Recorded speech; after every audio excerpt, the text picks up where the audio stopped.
Bugun sizlar bilan yuz uqatlari haqida gaplashamiz. Birinchi o'rinda yuzingizni sovunda emas, mana bunday penkalarda yuvamiz. Nima uchun? Sovun yuzga ajin tushiradi va quritadi. Mana bunaqa penkalar esa yuzni yumshatadi, ichigacha chuqur tozalab berish xususiyatiga ega. Men sayohatda bo'lganim uchun mana shunaqa idishlarga solganman, qo'lli bo'lishi uchun. Yuzingizni yuvamiz.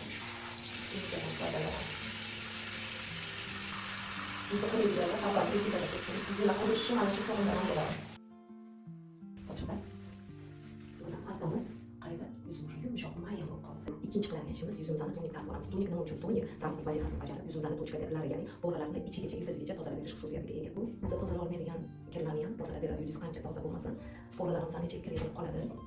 Sirazu mana shunaqa Fabri kompaniyasining sivritkasidan foydalanamiz. Bu sivritka nima degan? Sivritka yuzda oziqlantirish, ajinlar bilan kurashish va kremimizni yaxshi singita berishi uchun rosa hisoblanadi. Bizning qornimiz ochsa qanaqa qornimizga yeyimizga misol suv ichamiz, choy ichamiz, ovqat yeymiz, yuzimizni xuddi shunaqa muhtoj bo'ladi mana shunaqa holatlarga. Sivritka tezlashtirib beradi. Yuzimizga keyin krem surganimizda yoki mana shunaqa qo'llab qilayotganimizda masajni движениялар bilan mana qilib tortamiz, shu yuzimiz pastga osilib qolmasligi uchun. И mana bunaqa движениялар bilan harakat qilamiz. Sivritkamiz uchun bizni yarashib boshladi. Endi keyingi etap. Sivritkadan keyin birinchi o'rinda ko'zimiz atrofiga mana shunaqa kremlarimizni surib olamiz. Bu kremni mana shu barmog'imiz bilan. Nima uchun? Chunki o'lik barmoq deydi barmog'imiz ham. Nima uchun? Chunki yuzimizda ko'zimizning atrofiga tez ajin tushadi.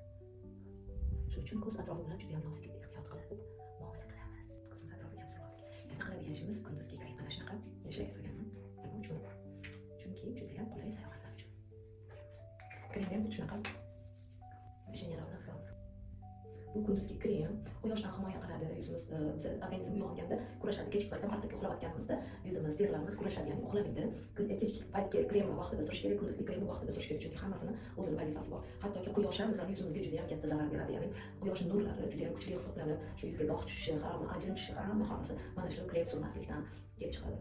Shuning uchun hamma kremda o'zining vazifasi bor. Ko'z atrofiga alohida, kunduzgi krem alohida, kechki krem alohida. Kremingizni kuchaytirish, sivritkalar yuzimizni albatta tozalaydi. Keyingi etapimiz mana shunaqa spreydan iborat. Bu nima uchun? Yuzingiz nafas oladi, krem effektini kuchaytirib beradi. Makiyaj ustida mana shunaqa spreylarimizni sepadigan bo'lsangiz, makiyajingiz kun davomida oqmasdan zo'r o'zini holatida turib beradi. Va buni juda ham xususiyati ko'p. Zamin Fabri kompaniyasining har bitta mahsulotlari kislorodni hisoblanib, yuzingizga surganingizda 4 qavat surasini, 5 qavat surasini, yuzingiz nafas oladi, hattoki tirnoqlaringiz ham, lablaringiz ham hammasi kislorodga boyintirilgan holatda juda ham zo'r foyda beradi. Tavsiya qilaman. Mana bugungi kunimiz bu holat.